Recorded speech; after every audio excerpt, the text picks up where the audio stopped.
Thanks for having me here. Excited to see a full house. Um, so I'm going to read some poems. This is the chapbook. I just got these in the mail a couple weeks ago.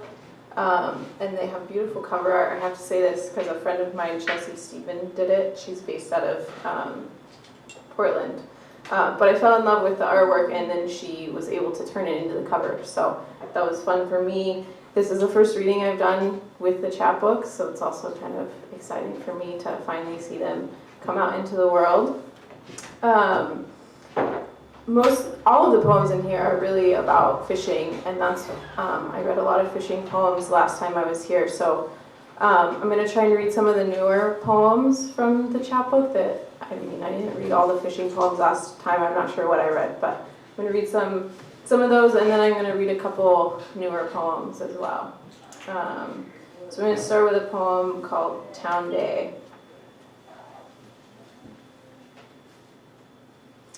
And this is kind of about a little town in Alaska, and it's about 50 people. It's all built on boardwalks. It's really remote. You can only get there by plane or boat. And there's no cell service except at the dump. And the dump is a mile outside of town up this huge mountain. So if you come in off a fishing boat and you haven't talked to your family in a couple of weeks, you have to walk all the way up to the dump to try to make a phone call. So this is about that day you might get to make a phone call. Town Day. And so he clomps off the boat and off the float, up the ramp, away from town, hot showers, a fresh bag of flour, and stamps for stacks of love notes he wrote on watch, ignoring the whales. He turns left at the king hung from a ladder's rung, gills veiled with blood and puddled guts saved for the dogs baying under the boardwalk. Quick sounds of town give out to the woods and dump.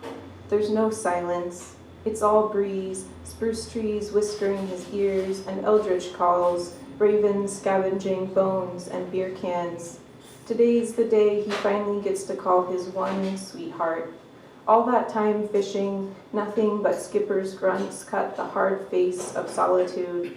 10 days waiting for invisible waves to carry his tin voice across vast land, across dull, plain houses huddled in clumps, and into cold plastic pressed to the precious ear his tongue loves to enter, caressing calyx whirls of cartilage and tender folds of pink flesh. And so all day at the dump, he dials and dials his best half, fingers moving like pretty pleas, like knock on wood, like long prayers, like rain dancers bright in his loneliness, who stomp for a connection that comes on just the right wind above the tattered trash. It does what it can to keep them in love.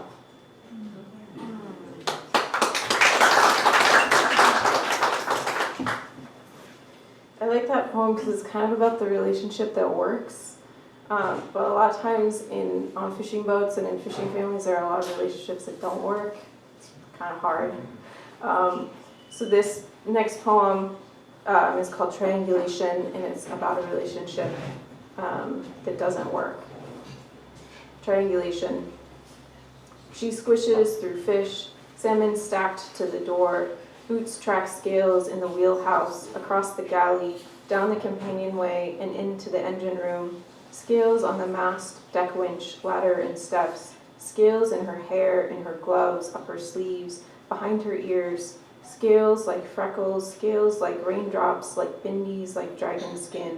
Scales in her eyes like contact lenses. Scales stick fast as glue. Scales flash like diamond chips, like glow-in-the-dark stars on the ceiling. Fairy dust your first girlfriend wore on the last day of school, or piñata candy licked with rust-colored tongues. Scales like caviar, like salt, like sperm, the musty crush of ocean and stink of lust. These scales, you lucky bastard, you don't even know, but for each she scrubs and scrapes and cleans away. She dreams your fingers drumming softly on her skin. In the shower, she dreams your fingers into streams, into stars that see, into mist, smoke, fire that breathes. Your fingers hum whole notes on the bass clef of her back, or sweep as willows do in a warm breeze on window lips, or win fast bets in a hailstorm of desire. Fingers that smell like diesel, like danger, like a damp, darling copy of her body. Fingers chart scars like ocean trenches, flit on her wrist as a seabird skims sky. Fingers snap buttons on a birthday suit, crank the wrong wrench, the right wrench, and a screwdriver that turns everything loose. Fingers like ants, the crumbs they hunt and sugar they love. Fingers round as butter, as cream, as screams into a cornfield from a car full of flesh. She dreams your fingers on fleece, on flannel, on copper, on cotton, on nipples, on knees. How can I compare? I love her the way a king's black mouth gapes for air, the way any salmon will taste the whole ocean and still turn for home.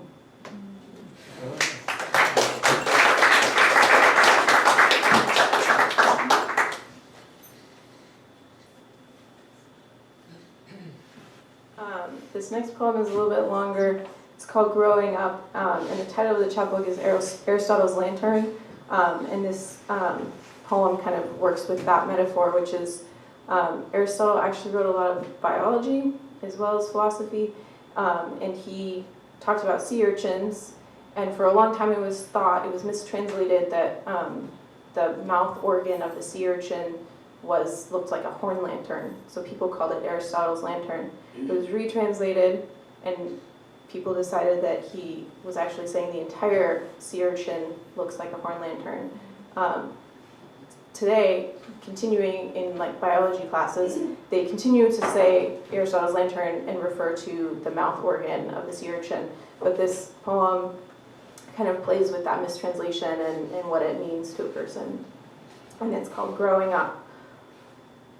My father taught me to eat sea urchins, tapped their dripping purple shells open with a pocket knife, slid the gray blade under a triangle of cognac-colored roe. The eggs quivered, slipped from the knife to his tongue. He taught me to dress a trout in 2 cuts, to find sea asparagus, forage for chicken of the woods, salmon berries, Labrador tea, to light a small fire in the rain. He taught me to sit quietly, to tell a story, to listen while he talks about North Dakota, his father growing wheat, the bite of dust rising under his feet as a boy, sweet feel of sweat just before a storm breaks open, first drops pocking the cracked pond bottom, and green blooms after. I learned about the postcards my grandfather wrote in the Coast Guard. Mom arrived safely in Seattle, though knocked the top off the mast coming under Ballard Bridge. Maybe I'll come home when we finish the repairs. I miss the thunderstorms. It only drizzles here, and the voice of God is absent from the weather. How is the garden? I learned that my dad chipped cement from bricks for pennies, hoed the weeds by windbreak trees, and had a pet monkey named Nola who would spit in your face. This was before he moved to Alaska, started fishing for salmon every summer, herring and halibut in the spring and fall. His first skipper, a Japanese man called Sneak Attack, told him urchin shells are 5 fused plates, pentamerism that radiates tiny spears weaving in ocean currents. Sneak taught him to read a chart and mend the small meshes of a seine into a perfect pattern of collapsing diamonds. He drifted by us in Lucky Cove years ago, my dad nodding, "That's him," as he taught me to run the bilge pump that pushes water from the belly of the boat through a small hose, spraying it back into the ocean. This afternoon, a hydraulic hose blew, pouring 50 gallons of hot yellow slick all over the engine room. The bilge filled with oil, color of Dakota wheat, my grandfather grew on the farm, where he later pumped oil with a hammering black rig.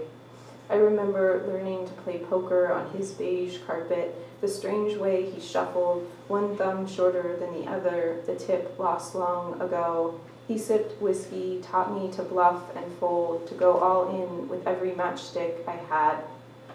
12 hours later, we still have oil in the bilge. Stars blaze like 1,000 match heads burning, and our curling wake wavers like blue smoke. My dad tells me to pump the muck overboard, just like he taught me that day in Lucky Cove. I'm told to do it in the dark, middle of my midnight watch. Then he sleeps in bed while I dim the deck lights too low for another boat to spot. I turn the yellow handle, check over the rail to watch water pour from the bilge hose. The white gush turns to the slow slop of oil, morphing gray shapes eerie and icy straight. All I can think of are the sea urchins, how I've read that tube feet push their globes along stacks of sea rocks the same blue-black color as the Coast Guard uniform my grandfather left me when he died. It fits like it was tailored in Japan for me and not him. At 18, he was a small man. When my dad was 18, he left home, and everything my grandfather ever wanted to teach him, taste of whiskey, the good burn in his throat, how to make blonde wheat roll like waves, that business of the ground spilling black gold like blood, as if bitten by sea urchin's 5 self-sharpening teeth. They cut through stone. The mouth, Aristotle wrote, looks like a horn lantern. Or he didn't. Everyone disagrees how to translate which parts of urchins he penned in the light, so I don't know whether to imagine the mouth as a beacon inside or not. I want something of my own to light a path, to flicker like a small oil lamp in the dark. Instead, I've got smudge of oil and smoke staining my fingers, the same as my grandfather stained his, pulling oil in streams from the earth. I'm dumping it back, watching it seep and spread. My father doesn't know what he's asked. Under our greasy sheen, sea urchins chew through microalgae, seaweed, fish carcasses, even another urchin's fingerling spines. Clouds cover pinprick stars. It begins to rain. There is no light. The slow slop stops. I turn the yellow handle back, finish my shift at the wheel, sleep in my bunk at sunup. Curtains pulled against the light. I dream the whole event again and again. I don't know how I'll teach myself to be my father's daughter, how I'll teach myself to let my grandfather's black ashes blow back into the prairie. Wow.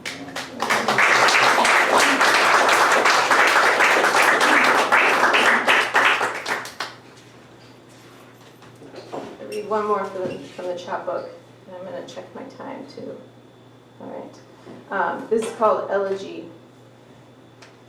For breakfast, I eat the sticky rolls you made and think about riding in the fields. You always clipped the gate shut behind us, keeping the cows in their place. We never knew when they were going to take off down the highway, trotting, irretrievable, dropping slick pies on the pavement, hazards for the drivers just shifting up as they crested the bluff. Horizon stretched west into the sunset before them. Here's to the cows then, milling loose along the fence, to the heifer with a white face and one blue eye. She drops her weight from one hoof to another, tail impatient, flicking the flies. Here's to the rotting, to the silt on your best boots, to the glassy look your eyes took the last years. You died in August, summer harvest just beginning when you were here, kneading sweet cinnamon dough while burrs caught in the dog's fur. I was not here, 2,000 miles away, spinning fish from a seine net. I didn't even think of you, except to wonder if you'd made it through the summer. I had my own problems, the crewman sipping gin hidden in the baking bin, the skiff billowing black smoke so thick it looked as if God were smudging it off the water with a stick of charcoal. I'm here now, in time for the memorial, sitting where you sat, drinking the coffee you bought, the sticky rolls, not even stale. The neighbors planted 100 acres of sunflowers, but you knew that, having watched the tractors sow seed and having seen the sprouts shine argentine with dew. There is no dew now, the heat too dry, the shoots' rigid stalks, the blossoms about to be cut. How could I have missed it? All this scrutiny, and I missed the obvious, ordinary, stupendous eternity of death. It's as if you were still here, as if you awake in the chair patched with a plaid blanket where the dog chewed a hole in the upholstery. It's as if you will look out the window and say again how beautiful the sunflowers are. Here's to you. Look, you would say, look how they tilt into the light.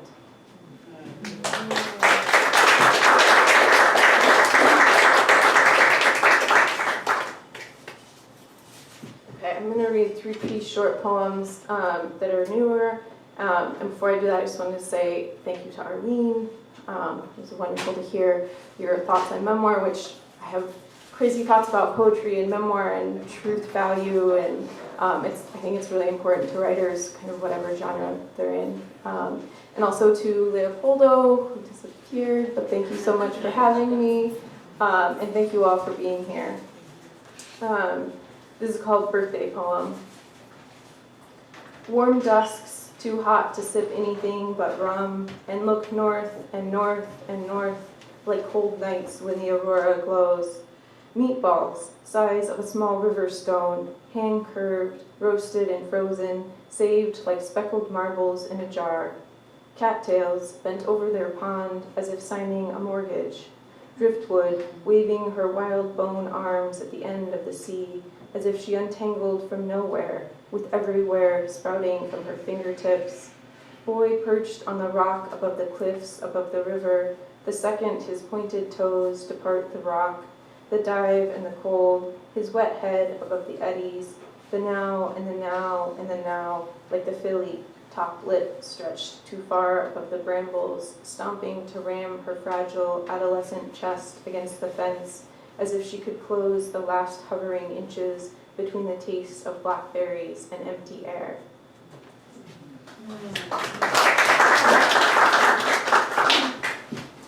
This one doesn't have a title yet, but I wrote it, I'm sure you guys all know Todd Marshall.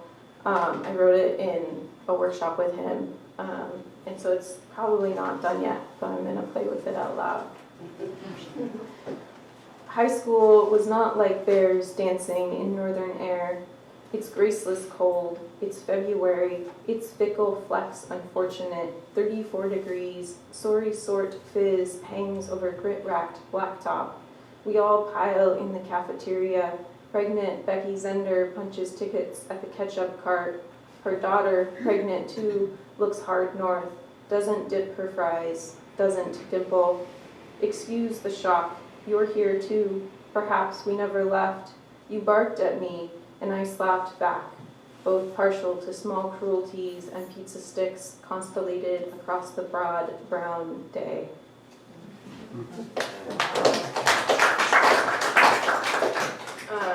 And then I'll read a last poem called The Keeper. I don't understand the arms of your spoon, how they cast a lion light on my shadow sex, where I have always imagined fogs, animals savage and solid, though smudged out of sight. Once I saw a rhinoceros, color of storm spit, stampede a stream appearing in a thick gauze, rain to have no end. This is my zoo, 100 disparate beasts, wild and kept in a cage. I don't understand how you whipped out the willow sprays of mist. I'm convinced your lion light arrived in my dark and filled it with stars. I see all the animals now, hear wolves, conviction in their sad song, moon hung so low as if we could tap it and swoon.